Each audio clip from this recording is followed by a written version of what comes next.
just got off the phone with the girl who loves you too. Said you're working on yourself, is she helping with that too? You gave her the time of day. Halo semuanya, baik lagi bersama aku Kak Asri. Pada video kali ini aku mau ngebedah ya proposal bisnis PKM kewirausahaan yang aku submit pada saat pendaftaran sekarang ya, tahun 2022. Mungkin video ini bakal bermanfaat banget ya, mudah-mudahan trending juga, amin, buat kamu yang mau daftar PKM tahun-tahun berikutnya ya, tahun depan 2023 gitu kan, dan lain-lain. Oke. Jadi teman-teman, bagi yang nggak tahu ya, apa sih itu PKM gitu ya. PKM itu merupakan sebuah program ya, pekan kreativitas mahasiswa gitu, dimana di situ selain kewirausahaan, kamu juga bisa memilih topik lainnya untuk bisa kamu jadikan jurnal atau proposal ya. Kebetulan di sini aku PKMK ya, kewirausahaan. Nanti kalau kalian pengen tahu lebih lanjut, kalian cek deskripsi bio aku, nanti aku cantumin link buat mendaftar gitu-gitu ya, dan persyaratan. Yang jelas intinya ketika membuat proposal, entah apapun itu bidangnya, kalian harus membaca pedoman dari Kemdikbud ya, Kemendikristi gitu ya, riset teknologi gitu loh. Mereka sudah ngasih panduannya gitu untuk masing-masing bidang gitu. Jadi kalian gak boleh bikin asal-asalan, semua tuh ada aturannya. Begitu juga dengan proposal yang aku bikin nih ya. Kita dari pertama ini daftar isi, ini sudah ditentuin sih guys sama mereka ya. Bab 1 itu pendahuluan gitu kan, dimana aku itu berisi seperti latar belakang, rumusan masalah, tujuan kegiatan gitu ya, bisa baca sendiri. Terus bab kedua itu ada gambaran umum rencana usaha. Bab 3 metode pelaksanaan. Dan bab 4 kayak gitu ya, ini bisa baca sendiri, dan lampiran. Nanti aku jelasin satu-satu per bagian. Intinya di sini aku ngambil kewirausahaan yang berbentuk jasa, teman-teman. Ketika kalian nanti membuat proposal bisnis, itu kan ada dua bidang gitu. Entah kamu mau memproduksi barang kayak gitu ya, atau kalian mau memproduksi jasa gitu. Itu boleh dua-duanya bentuk bisnis yang seperti itu. Yang tidak boleh itu ketika kalian menyerahkan bisnis itu ke pihak lain. Jadi maksudnya ketika kalian membuat proposal ini, pastikan nanti kalau misal lolos, itu kalian mengerjakannya itu ya tim kalian sendiri gitu, tidak dikasihkan ke mitra lain seperti itu ya. Kecuali kalau misal kalau yang produk ya seperti bahan baku, supply, itu menggunakan mitra ketiga itu masih boleh. Oke. Sekarang bab 1, pendahuluan. Di pendahuluan, di panduannya tuh bilang bahwa kita harus menjabarkan apa sih yang melatar belakangi kita membuka usaha tersebut gitu ya. Terus apa data bukti konkretnya gitu ya, kita harus bisa mencantumkan data yang konkret. Terus juga seberapa luas sih pangsa pasar yang bisa kita gapai gitu kan. Terus juga apakah kita menciptakan peluang baru atau memang sudah ada kompetitornya. Nah ini semua kita jabarkan di bab pendahuluan. Oke, bisa dibaca sendiri, kamu bisa pause. Intinya di sini aku menceritakan bahwa konsep bisnis yang aku angkat adalah bisnis pemberi jasa pelatihan beasiswa, seperti itu teman-teman ya. Kenapa seperti itu? Tadi nih aku jelaskan bahwa jumlah gitu kan, data konkretnya itu kan dari Kemdikbud, kalian bisa baca sendirilah, sebanyak berapa juta siswa gini. Nah seperti itu. Jadi pendahuluan ini benar-benar harus bisa merangkum kira-kira misal kamu launching produk itu ada yang beli nggak, intinya kayak gitu aja. Dan apa sih yang bikin produk kamu tuh harus dibeli gitu dibanding dengan kompetitor lain, misal ada kayak gitu ya. Terus rumusan masalah gampang banget ya, diawali dengan pertanyaan kalimat tanya bagaimana gitu kan ya, bagaimana akan apa ya, maksudnya topik yang akan kamu pecahkan di proposal ini gitu. Paling nggak harus dirangkum dalam pertanyaan yang kamu tulis di rumusan masalah. Terus tujuan kegiatan, maksudnya kamu dengan bikin bisnis ini apa yang pengen kamu ciptakan kayak gitu kan. Oke.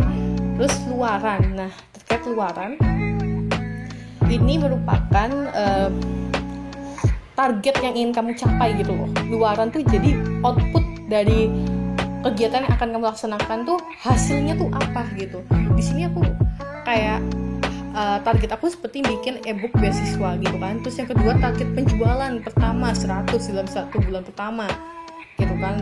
Target peserta seminar sebanyak 100. Jadi itu adalah target-target yang kamu bidik gitu kalau kamu bahas luaran ya. Terus manfaat kegunaan ya kamu bisa baca sendiri, easy ya. Kita lanjut ke bab kedua. Ini gambaran umum produk. Oke, jadi 2.1 dulu ya, gambaran umum produk.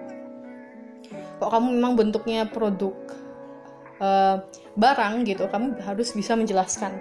Entah itu dari logo, entah itu dari kemasan, terus bahan-bahannya apa aja gitu kan, penggunaannya gimana, itu harus kamu jabarkan gitu. Begitu juga dengan jasa, kamu bagaimana itu harus secara rinci, mulai itu harganya, kegunaannya apa gitu kan. Terus di sini 2.2 peluang pasar. Di sini kamu harus bisa menganalisa pasar ya, dari targetnya itu siapa gitu kan. Kalau di sini aku kayak mahasiswa aktif berusia 18 sampai 23. Artinya aku punya target pasar yang jelas gitu ketika proposal ini disetujui, oke? Terus persaingannya gimana nih? Apakah ada kompetitor lain? Terus cara kita menanggulanginya gimana gitu kan? Terus analisis SWOT. Di sini ada 4 kriteria, yaitu strength yang menggambarkan kekuatan atau kelebihan bisnis kamu.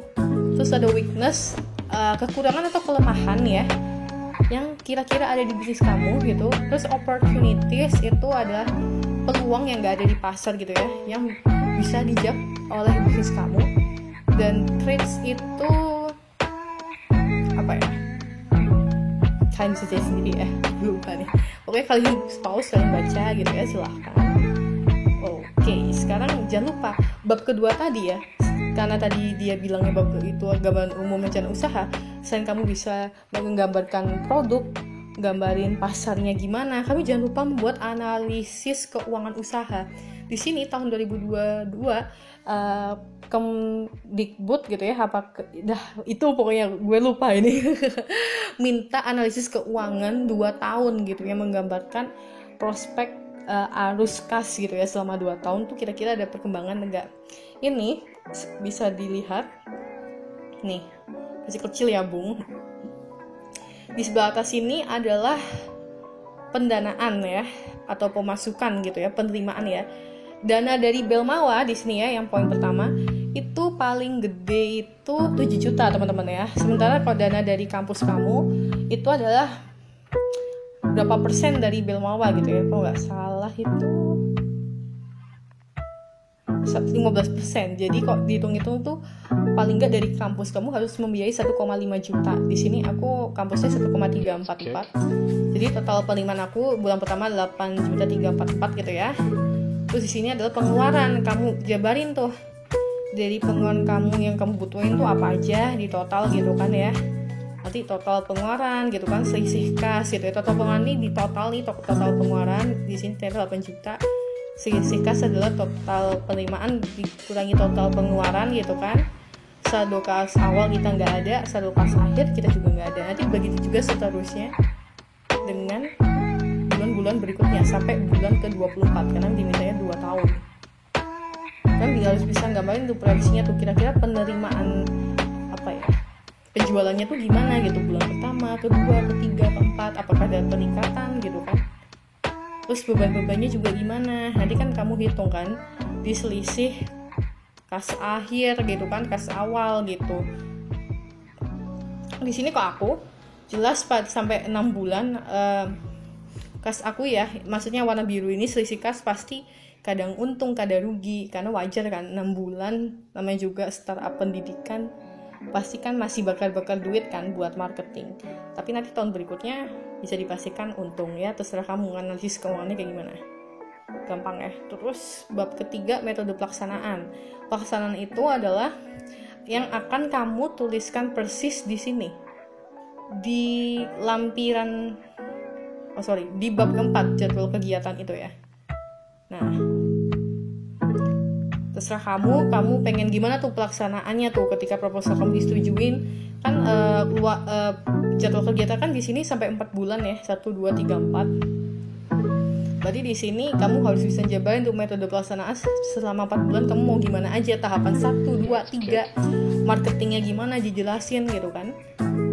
Oke, dah gampang ya. Sekarang bab keempat ya, dan jadwal kegiatan ini yang paling penting. Ini harus diperhatiin tuh. Jadi harus dipisah-pisah seperti ini. Misal beban iklan TikTok sebenarnya dari Bilmawa 2,75. Kan di sini kayak diklasifikasi gitu loh, berapa-berapanya, dan nggak boleh lebih gitu.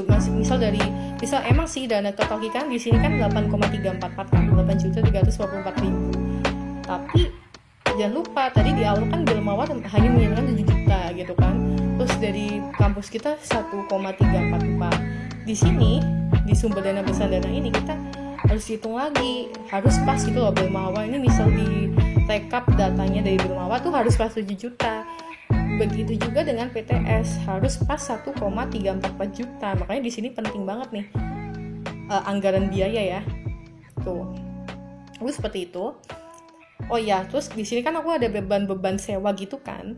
Nah, sewanya ini kok di ketentuan pedoman PDF itu tidak boleh sewa yang 6 bulan atau setahun gitu.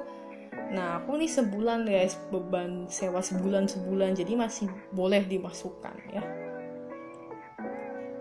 Pokoknya nih jenis pengeluaran juga ada ketentuannya gitu loh. Misal produk, biaya beli bahan, alat tuh ada batas maksimumnya. Kebetulan aku kan jasa dan gak diatur, makanya aku penggunaan ini seperti itu pengeluarannya gitu ya.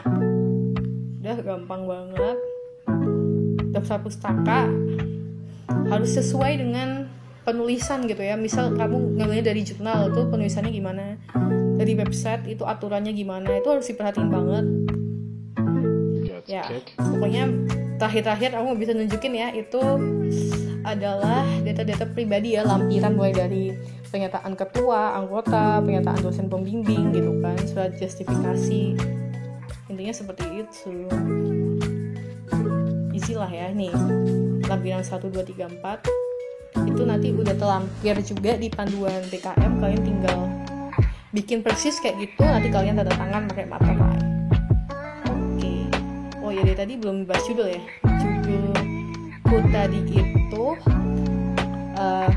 nanti aku tulis ya di ini aja di deskripsi video, nanti kalian cek. Pokoknya kayak gitu guys gambarannya ya. Jika kamu ada pertanyaan boleh langsung nih tulis di kolom komentar ya. Intinya yang bisa aku sampaikan hari ini kayak gitu. Proposalnya juga banyak banget aturannya, seperti di sini daftar isi gitu kan, harus menggunakan Romawi ini, halaman I kayak gitu kan di bawah kanan.